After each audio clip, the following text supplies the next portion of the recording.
So today I'm checking out the Monster Z6 all-in-one PA Bluetooth speaker system, and honestly, this thing is massive. Right out of the box, it feels more like a small PA setup than your typical Bluetooth speaker. You've got a 15-inch sub, built-in wheels, a tripod stand, and even a microphone included. It's clearly built for parties, events, or even small gigs.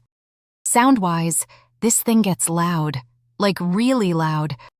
The bass hits hard, and in a garage or backyard setup, it easily fills the space. Vocals stay fairly clear at mid-volumes, but once you push it to max, you do start to lose a bit of detail. The LED light show is actually a nice touch. It definitely adds to the party vibe, especially at night.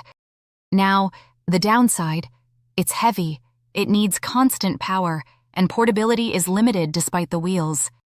So is it worth it? If you want a budget-friendly party PA system that brings volume, bass, and lights, yes. But if you're after clean, studio-level sound, this isn't it.